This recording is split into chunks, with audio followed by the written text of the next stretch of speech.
하나님께서 여러분과 함께 하심을 믿으십니까? 이 자리에도 함께 하시고 온 세상과 열방 가운데 하나님이 함께 하심을 믿으십니까? 그런데 오늘은 좀 안타까운 이야기로 설교를 열겠습니다. 지난 주간 중에 우리 조국의 여러 가지 소식들을 듣고 계실 텐데요, 우리가 그리스도인으로서 가장 좀 이렇게 안타까운 소식 어떤 것이 있겠습니까? 저는 개인적으로 캐나다 토론토에 우리 임현수 목사님, 큰빛 교회를 담임하고 계시죠. 이분께서 지난 1월 달에 북에 가셔서 북한에서 만 7개월 만에 기자회견이라는 이름으로 등장하신 이 사건, 잊질 못하겠습니다. 여러분, 일본 통신이나 우리 한국의 여러 언론사들을 통해서 공개가 되긴 했는데요, 목사님이 앉아서 기자회견 할 때 보셨습니까? 못 보셨군요. 이게 큰 뉴스로 다루질 않습니다. 그저 남의 나라 국민이고 우리 한국계이긴 하지만 캐나다 사람이니까 또 북한 문제 너무 심각하게 다룰 필요가 없어서 언론들이 또 쓱 그렇게 지나가긴 했지만, 그래도 캐나다 토론토의 한빛 교회 하면 북한 선교에 누구보다도 앞장섰던 그런 교회입니다. 임현수 목사님은 북한을 90여 차례 다녀왔습니다. 대단하죠? 여기 한 번도 못 간 분들 많은데 90몇 번을 다녀왔어요. 낮은 선봉 지역에 고아원도 하시고 여러 가지 복지 사업을 하셨죠. 심지어는요, 북한 군인들이 너무 헐벗고 안타까우니까 군복도 갖다 줬습니다. 먹을 거는 물론이고. 만약에 우리 한국 정서로 이분의 사역을 생각하면 완전히 종북 앞잡이죠. 아니, 국민들도 굶어 죽는데 어쩌자고 군인을 돕느냐 이거죠. 그런데 그렇게 했는데 북한 정권은 임현수 목사님을 유인해서 평양에 몰아다 놓고 바로 구금을 해버렸습니다.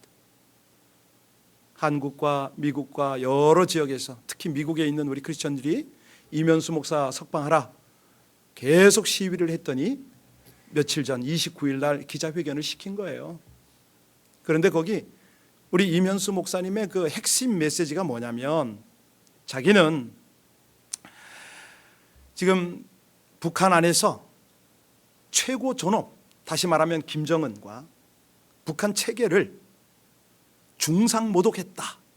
그리고 국가 전복을 음모하고 감행했다. 이렇게 말씀하시더라고요. 맨 마지막에 가장 핵심적인 내용이 뭐냐면 이 북한을 종교 국가로 만들려고 했습니다 라고 시인을 한 거예요. 혹시 우리 가운데 선교를 생각하는 분 계십니까? 나 장차 하나님의 은혜 감사해서 하나님 보내시는 곳에 가서 선교하겠습니다, 이런 마음을 한 번이라도 품어보신 분들은 이 임현수 목사님을 한번 생각해 보시기 바랍니다. 가서 얼마나 모진 고문을 받고 위협을 받았으면 이런 고백을 하겠습니까? 목사님인데. 가만히 유추를 해보면 7개월이 지나서 이제야 기자회견을 시킬 수밖에 없었던 북한 당국의 상황, 10중 8구 임현수 목사님이 강하게 대항을 했을 겁니다. 저는 예전에 선교사로 가기 전에 비슷한 도전을 한번 받은 적이 있어요. 순복음교회 어느 장로님이 중국 선교하다가 감옥에 들어가서 모진 고생을 하는데 2주를 두들겨 맞고 마지막에 하는 말이, 너 간첩이라고 자백하지 않으면 지도서대 모르게 죽일 테니까 어찌할래? 이 장로님이 그 밤에 하나님 앞에 울며 불며, 어떻게 하시겠습니까? 저 죽이더라도 좋으니, 죽어도 좋으니 주님의 이름 욕되게 하지 마옵소서 했을 때 벽면에다가 주님께서 계시를 보여주셨다고 그러더라고요. 저는 그 간증 한번 듣고 그게 도전이 돼서 사흘 동안 밥을 못 먹고 허리가 펴지지 않는 상황으로 엉금엉금 기면서 3일을 보낸 적이 있습니다. 왜? 제가 선교에 헌신했기 때문에. 그게 남의 일로 들리는 게 아니라 제 일로 들렸던 거예요. 그 과정을 거쳤기 때문에 이번에 임현수 목사님의 상황을 다른 각도로 한번 이해해 보려고 그랬습니다. 지금 북한 안에요, 사실 여러 사람이 아직 억류가 돼 있습니다. 한국 사람 4명 정도, 그중에 선교사라고 부르는 사람 3명 정도가 지금 억류돼 있죠. 호주 사람 1사람이 추방이 됐고요, 미국 사람도 한 4사람, 캐나다 사람도 1사람, 뭐 적게나 짧게는 몇 개월, 2개월, 길게는 1년 이상 구금됐다 풀려났지 않습니까? 여러분, 북한 안에서 이렇게 선교사들을 억류하는 이유가 뭘까요? 그들은 자국의, 자기 나라의 유익을 위해서 국민들의 도움이 된다면 받아들입니다. 그런데 막상 받아들여서 이 사람들이 종교 활동을 하거나 북한 체제에 조금이라도 위협이 되면 그대로 체포를 하죠. 그런데 체포했다가 고생시키고 내쫓는 건 괜찮습니다. 문제는 뭐냐면 인질로 삼아서 정치적 도구로 쓴다는 거예요. 여러분, 왜 이렇습니까? 아무리 악한 정권이지만 왜 이렇게 끝까지 갈까요?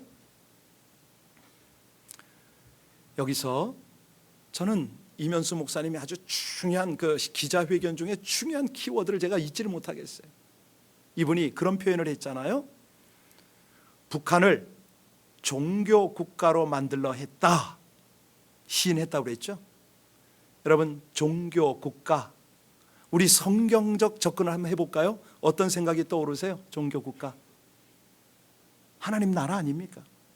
하나님 나라. 최소한 그분의 기자회견에서 이 말이 나왔다는 것은, 종교 국가라는 표현이 됐다는 것은 하나님 나라라고 하도 고집하니까 북한 정권이 그 고쳐 써라고 했을 것 같아요. 제 생.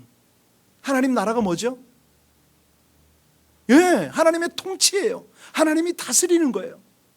사람들은 착각해요.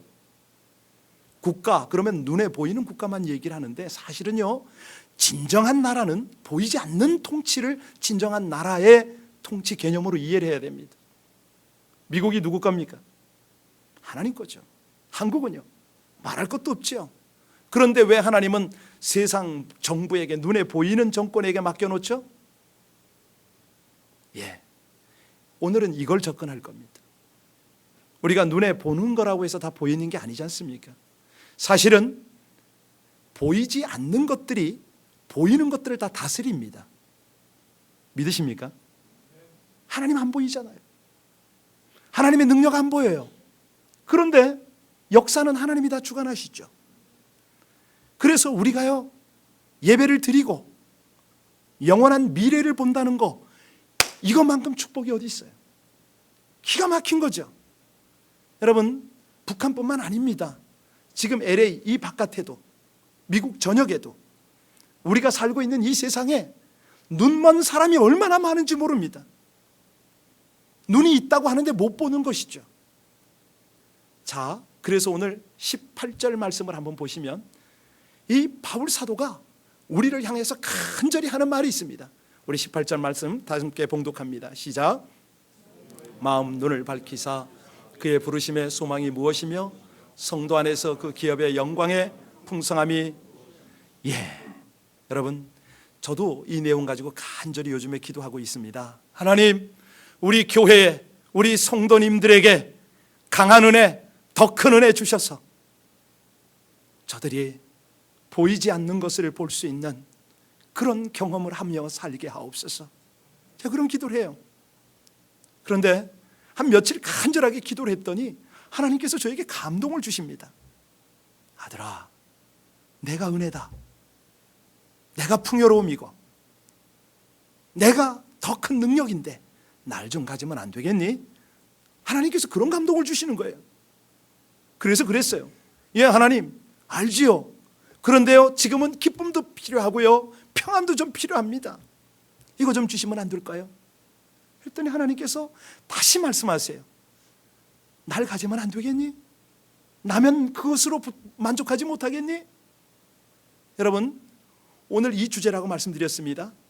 하나님이요, 충만함으로 역사를 하세요. 자, 이제 에베소서 본문을 조금 더 우리가 배경을 보면 이게 이제 쉽게 이해가 될 텐데, 이 에베소서 서신서라고 그럽니다. 이 성경을 기록한 사람이 누구죠? 바울 사도입니다. 어디서 이 성경을 기록했어요? 예, 감옥에서. 로마 감옥 안에서. 이 감옥 안에서 바울 사도의 서신 내용은 뭐냐면, 내가 하나님께 감사하노니 하고 감사를 먼저 드리고, 에베소에 있는 교인들, 아니 지금 오늘 예배를 드리는 LA 비전교회 성도들의 사랑과 믿음 때문에 내가 감사한다, 이 내용을 편지를 쭉 전개를 하고 있어요. 여러분들이 한번 생각해 보시죠. 감옥 안에 있다, 아니 감옥은 아니더라도 임현수 목사님의 입장에 처해 있다라고 생각하고 나서 과연 나는 성도와 교회들에게 어떤 편지를 쓸 수가 있을까? 여기 사도 바울이요, 오히려 거꾸로 그들을 위해서 지금 기도하는 내용을 지금 적고 있어요. 자신은 비록 옥에 갇혔지만 슬퍼하거나 한탄하지 않습니다. 오히려 내가 갇혀 있지만 영적 눈이 열려서 보이는 거, 이거를 저들이 보게 해 주십시오라는 지금 그 내용을 적고 있어요. 이제 어느 분의 얘기처럼, 목사님 이제 구약성경 그만하고 신약성경 하지요. 그래도 딱 됐잖아. 에베소서를 몇 장으로 보세요? 몇 장이요? 6장. 그러면 1장부터 3장까지는 주요 내용이 뭘까요? 이론이에요. 교리예요. 4장부터 6장까지는 실천이죠. 적용이에요. 이렇게 이해를 하시면 되겠고, 에베소서 전체를 아우러서 큰 키워드를 뽑아낸다, 제목을 뽑아낸다 그러면 뭐라고 하면 좋을까요? 혹자는 교회론이다 이렇게 얘기를 하는데, 중요한 건 두 개로 나눌 수가 있어요. 하나는 성도의 존귀함과 또 하나는 교회의 영광, 이렇게 나눌 수가 있어요. 이걸 합성시키면요, 오늘 설교 제목입니다. 오늘 설교 제목이 뭐라고요? 설교 제목이 위대한 능력입니다. 위대한 능력. 도대체 그러면 이 위대한 능력 뭘까? 우리가 좀 깊이 있게 좀 들어갔으면 좋겠는데요, 세상 사람들이 볼 때는요, 뭐 교인이나 교회나 세상 사람이나 똑같이 볼 수가 있잖아요. 그런데 여러분 한번 바꿔서 생각해 보세요. 하나님의 눈으로 보면 하나님의 성도들이 어떻게 보일까요? 뭐 두말할 것도 없이 여러분이 부모의 입장으로 자녀를 보면 어떤 눈으로 보입니까? 자녀는 그렇죠, 가장 귀하죠, 사랑스럽죠. 아니 우리의 영광 아닙니까? 하나님의 눈으로 교회를 보면 교회가 어떻겠어요? 예, 아주 존귀하죠. 자, 하나님의 눈으로 볼 때는 성도는 존귀하고 교회란 천국의 공동체인 것이죠. 아니 예수님이 볼 때는 아름답고 거룩한 신부로 보이겠죠. 믿으십니까? 믿으셔야 돼요. 이거는 어쩔 수가 없어요. 우리가 믿든 안 믿든 하나님은 그렇게 보고 계시니까. 자, 왜 성도가 그렇게 존귀하고 왜 그렇게 교회가 영광스러운가? 그것은 위대한 능력을 받기 때문에, 능력이 그 속에 있기 때문에 그렇습니다. 사도 바울이 바로 이걸 깨달았어요. 1차, 2차, 3차 전도 여행을 다니면서 교회를 만나고 성도를 볼 때마다 이게 보이는 거예요. 왜? 하나님의 눈과 마음을 가졌으니까 그게 보이고 느껴지는 거예요. 우리가 바로 이런 것들이 필요한데요, 그래서 오늘 마지막 절 23절을 보면 뭐라고 그랬냐면, 23절 말씀, 자 신속하게 넘겨주고 한번 보겠습니다. 예, 같이 봅니다. 시작. 교회는 그의 몸이니 만물 안에서 만물을 충만하게 하시는 이에, 자, 뭐 충만하고 뭐 이상한 얘기가 자꾸 나오는데 뭐 다른 거 다 잊어버려도 괜찮습니다. 여기 하나는 잊으면 안 됩니다. 뭐냐면 교회는 뭐라고 그랬습니까?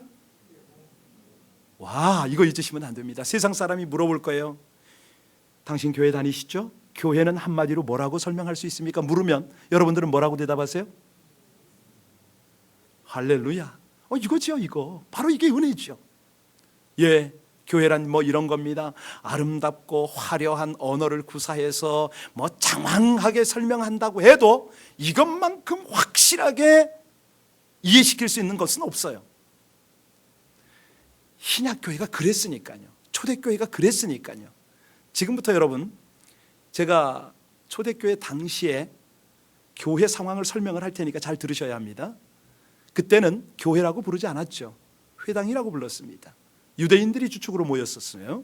그런데 이 유대인들의 회당, 교회 그러면요, 어떤 개념을 가졌냐면, 우리 학생들만 따라서 하세요. 키부츠, 뭐라고요? 오케이. 키부츠라고 그래요. 이건 생활 공동체라고 그러는 거예요. 자, 우리 학생들 중에 공부하기 힘든 사람이 있잖아요. 그죠? 나는 게임하기 좋아하고 놀기 좋아하는 사람. 그렇게 하라는 거야. 그 대신 공부 잘하는 학생이 있으면 그 학생은 공부할 수 있도록 밀어주려는 거예요. 그러니까 공부하기 싫은 사람은 가서 공장 가서 일하고, 공장 가서 돈 벌어오면 자기 자식이 벌어왔지만 남의 자식이 공부 더 잘하면 그 자식이 학비를 대려는 거예요. 이게 초대 교회였어요. 초대 공동체야. 왜? 한 가족이니까. 한 가족이라 그렇게 살았어요. 신앙생활을 그렇게 하는 거예요.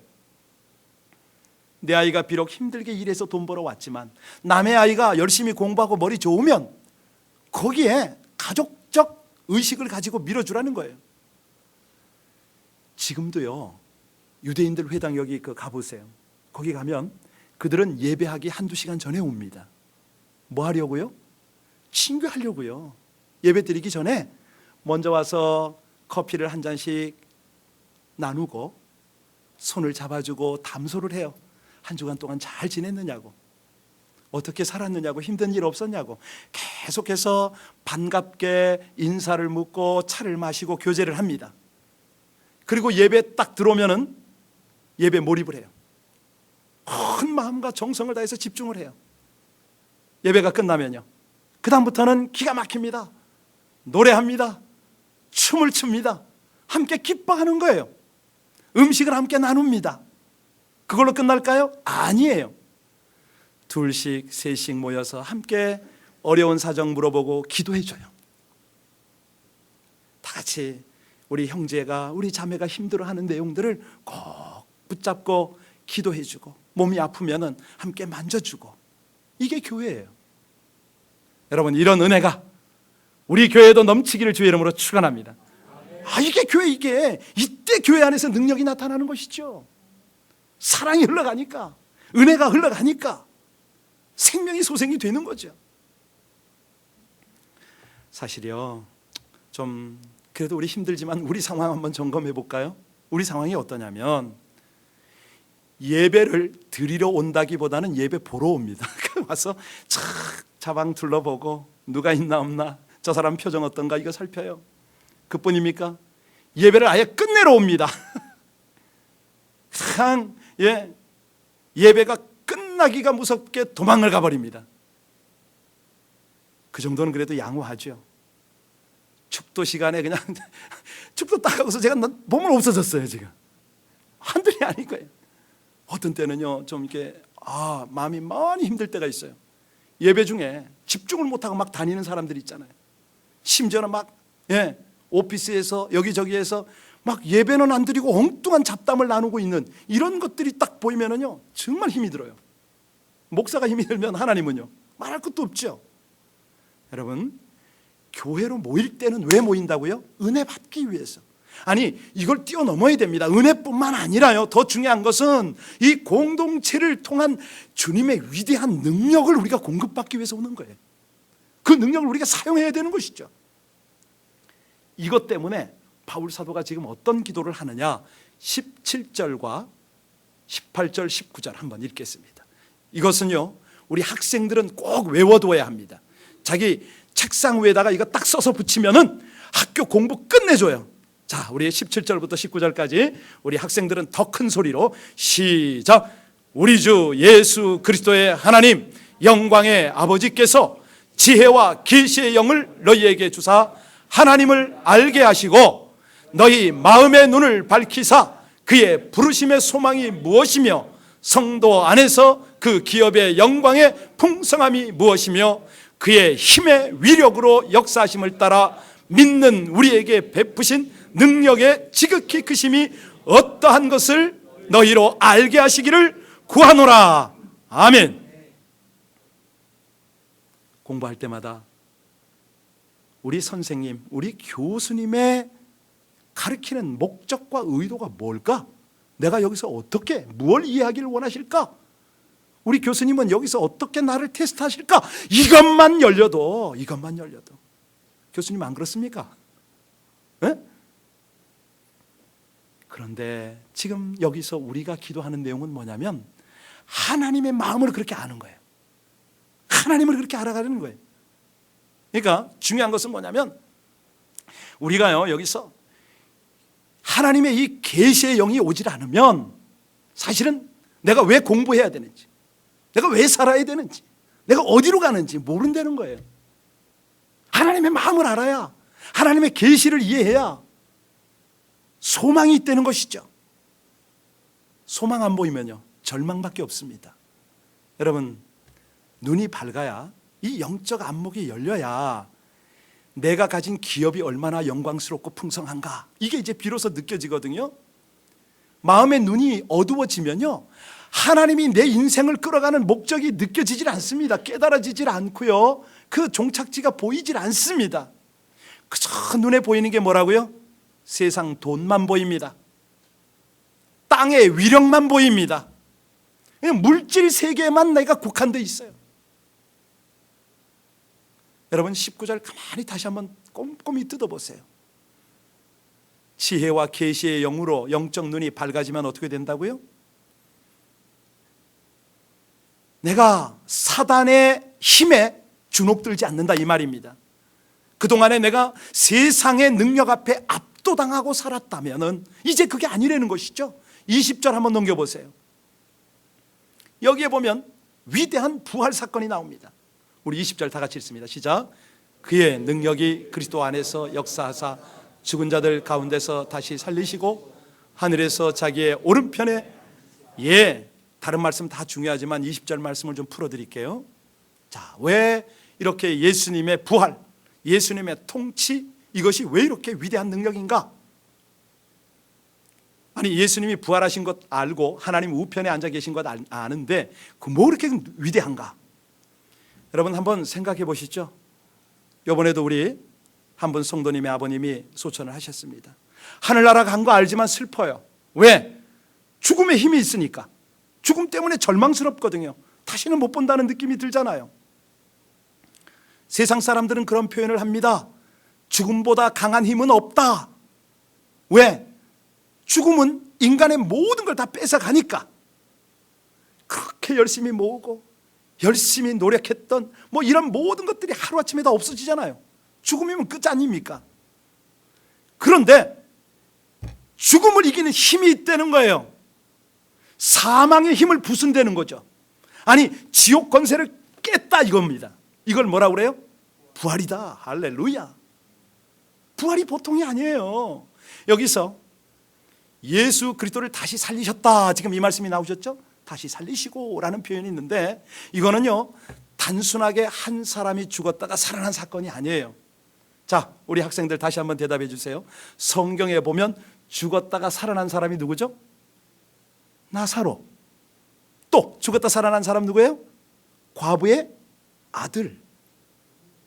자, 그런데 예수님이 살리셨잖아요. 그들이 영원히 살았어요? 어떻게 됐어요? 또 죽었어요.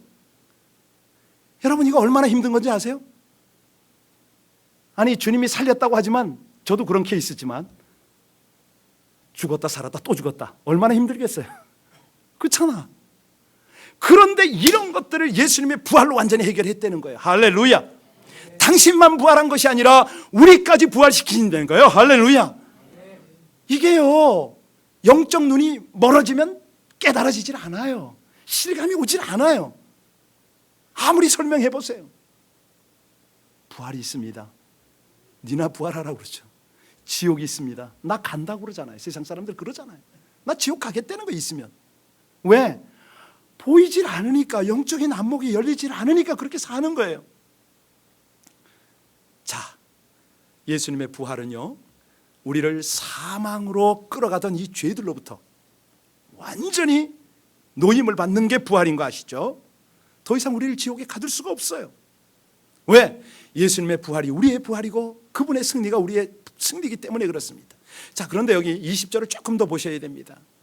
자, 다시 부활시키시고 그 다음에 어떻게 하셨습니까? 하늘에서 어떻게 하셨다고요? 그렇죠. 이게 굉장히 중요한 말씀이니까 여러분 이거 놓치면 안 됩니다. 자, 이 말이 무슨 말이냐면 먼저 하늘부터 설명할게요. 여러분, 하늘은 몇 종류의 하늘이 있다고 생각하세요? 유대인들은 그들의 외경이라고 그러죠. 구약 레위의 유언서라고 있어요. 레위의 유언서라는 책이 있는데 거기를 보면 하늘을 세 단계로 설명을 합니다. 그래서 첫 번째 가장 낮은 하늘은 이 악한 죄에 물든 사단들이 활동하는 그런 하늘이라고 그래요. 두 번째 하늘은 하나님의 심부름을 하는 천사들이 활동하는 곳이 두 번째 하늘이다. 세 번째 하늘은요, 하나님이 계신 곳이죠. 하나님의 백성들이 함께 가서 거기서 거하는 곳이 세 번째 하늘이다. 뭐 이런 것들은 유대인들의 전승에 의한 거니까 뭐 꼭 그렇게 믿을 필요는 없어요. 여하튼 간에 중요한 것은 하늘인데, 자, 하나님의 영광이 있고 성도들이 그곳에 함께 하나님과 함께하는 그곳인데 여기 우편은 뭘 의미하는가요? 우편. 1:1 성경 공부하신 분 다 아시죠? 하나님 우편에 앉으셨다. 여러분 우편에 누가 있어요?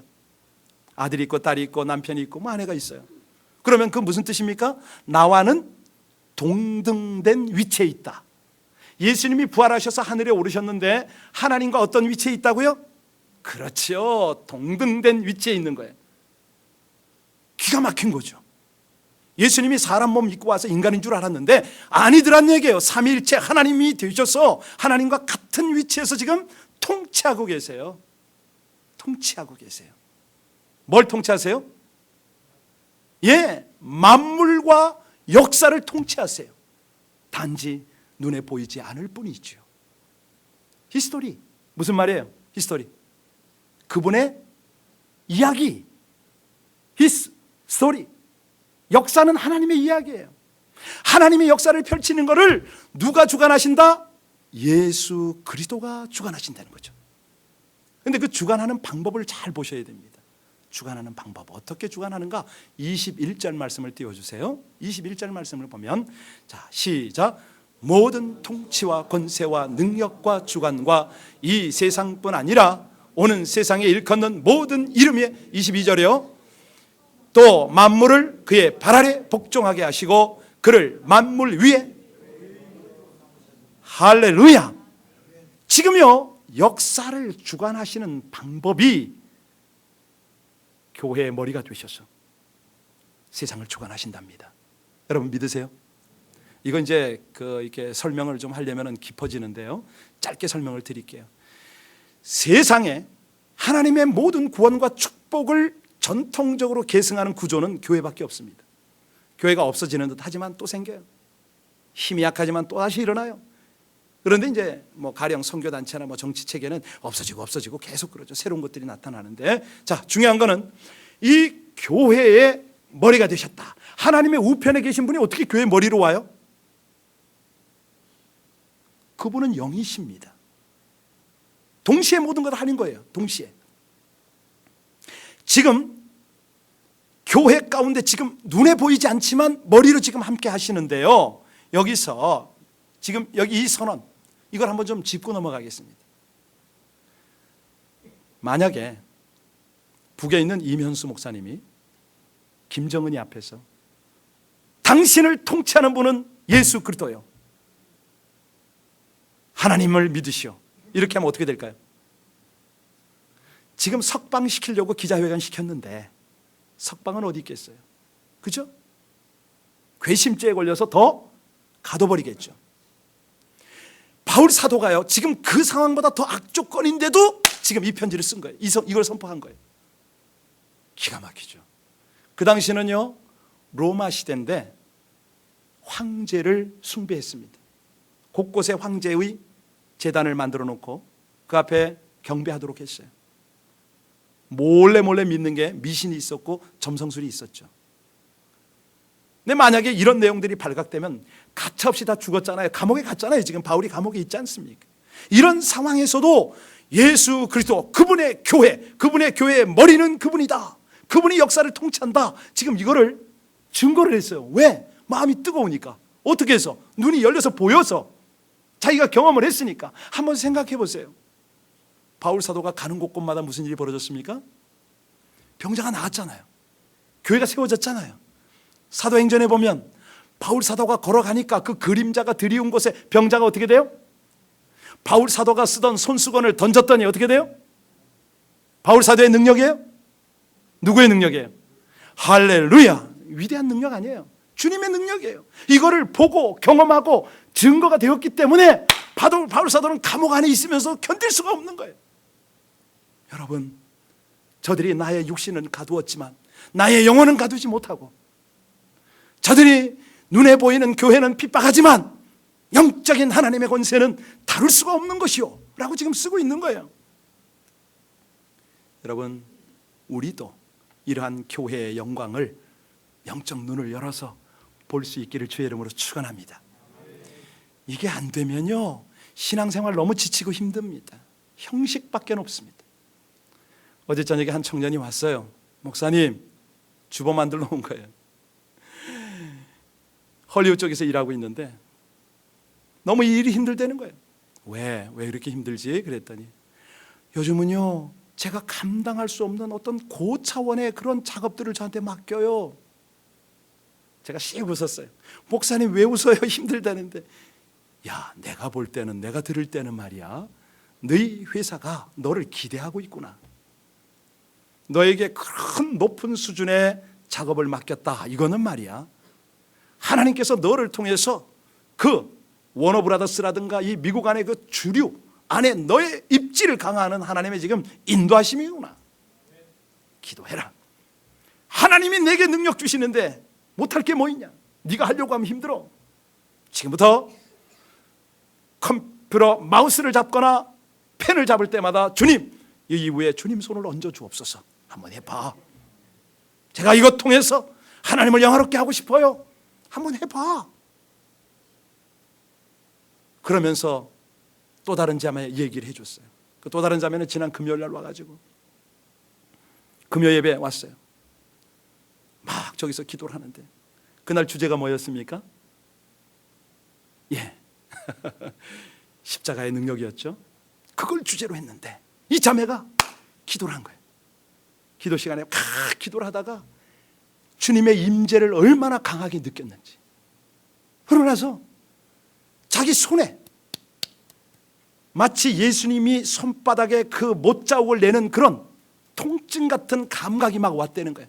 막 아프다고 표현을 못 하겠는데 어떤 그 느낌이 쫙 와서, 목사님 제가요 금요일 밤에 기도하다가 이런 은혜를 받았는데 목사님 이게 어떤 거예요? 뭐예요? 하고 왔더라고요. 그 자매 만나기 조금 전에. 여러분 뭐 같아요? 예, 하나님의 은혜죠. 기름 부으심이죠. 그 손을 통해서 그 지체는요, 여러분에게 다 공개할 수가 없네요. 정말 그런 쪽에 일을 하고 있어요. 손을 또 사용하고 머리를 사용하는. 그러니 거기에 하나님의 임재와 은사와 탁 임하는 거잖아요. 얼마나 기뻐하는지 얘기해 줬어요. 이렇게 하나님이 은혜를 주신다. 바로 이런 거예요. 이런 것들은요, 세상에 아무리 위대한 상담가를 찾아가도 나타날 수가 없는 것들이죠. 교회 와야 되는 거예요. 교회, 하나님의 교회 안에서 지체들과 함께 더불어서 기도할 때 하나님의 약속을 붙잡고 기도하면 이런 역사가 일어난다는 거예요. 여러분, 주님의 영광이 좀 보이는 것 같습니까? 보셔야 돼요. 이거 보셔야 돼요. 예, 세상적으로 뭐 출세하고 이런 거 아닙니다.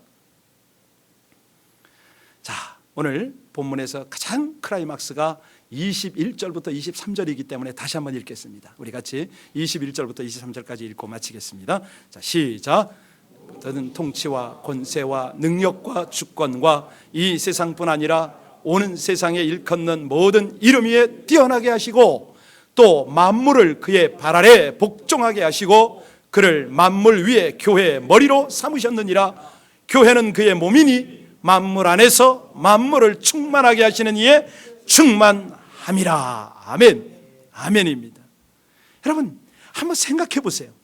다른 거 다 잊어버려도 괜찮습니다. 이 서신서를 쓴 바울이 아직 사울이었을 때 어떻게 행동했습니까? 하나님 잘 섬겼잖아요. 믿기로는 최고로 잘 믿었어요. 그래서 예수 믿는 사람 다 잡아 죽이려 핍박하려고 쫓아다녔어요. 그렇잖아요. 예. 자, 여러분 사울이었을 때 예수와 교회를 그렇게 핍박하던 사람, 심지어는 자기에게 복음을 증거하던 스데반을 죽이는데 앞장섰던 사람, 이 사람이요, 예수를 완전히 말살해야 하나님께 난 충성하는 거다 생각하고 다메섹으로 가다가 그 다메섹 도상에서 무슨 일을 만났습니까?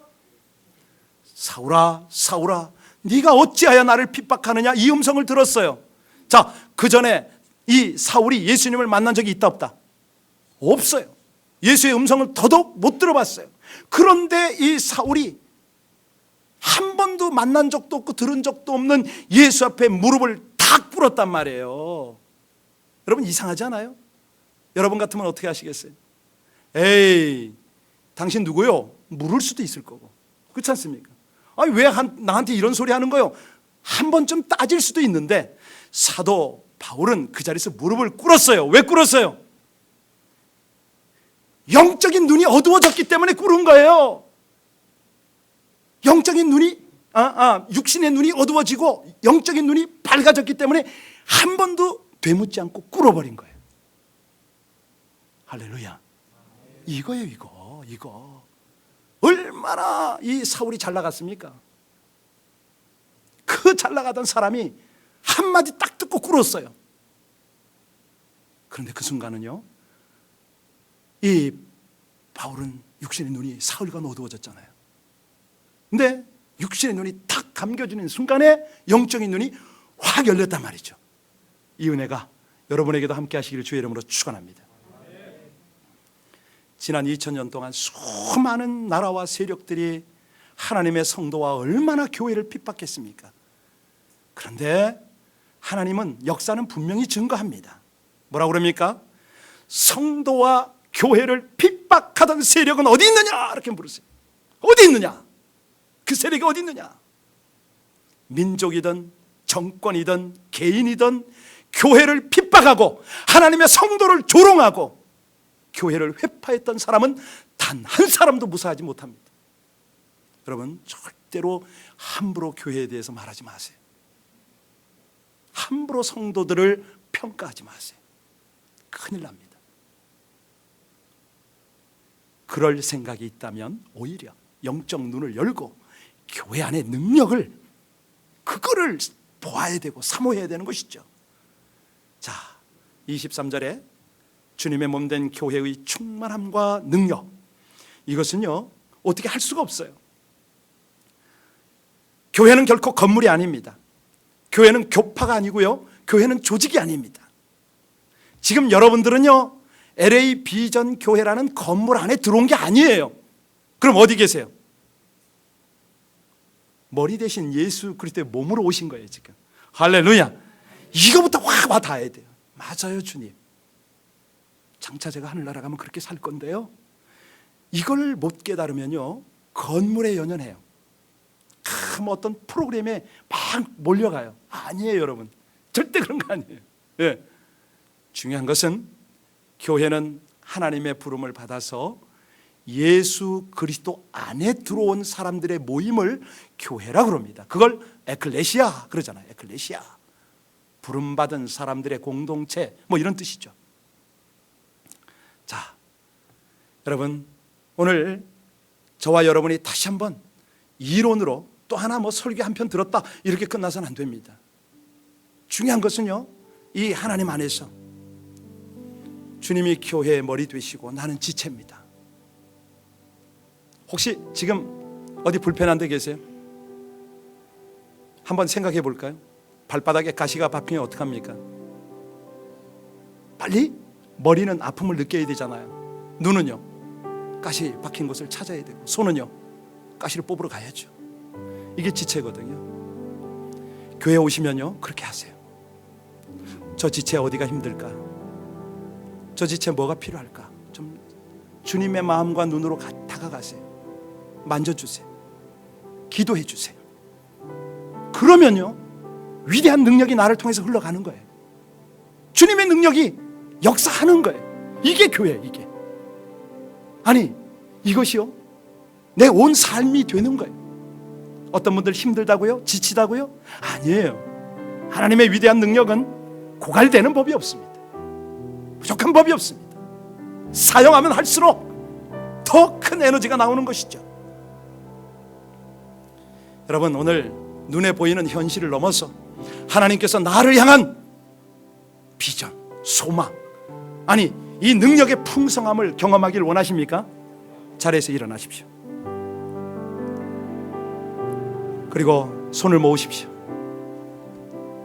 먼저 하나님께 감사의 기도를 드리시겠습니까? 하나님, 귀한 말씀 주셔서 깨달음을 얻게 하셔서 감사합니다. 그런데 회개하겠습니다. 주님께서 그토록 원하시는 영광스러운 교회의 모습을 우리는 잃어버리고 있습니다. 아니, 저부터 소홀하고 있습니다. 주일날 예배 한번 드리면 그것이 성공하는 신앙생활인 줄 알았습니다. 두세 사람이 내 이름 모이는 곳에, 그곳에 내가 너희와 함께 하시겠다고 하신 약속의 말씀을 한 번도 체험하지 못하고 살아가고 있습니다. 주님, 제게 능력 있는 삶을 가르쳐 주옵소서. 하나님의 허락하신 권세를 사용하게 하여 주옵소서. 위대한 능력을 공유하고 함께 사용하게 하여 주옵소서.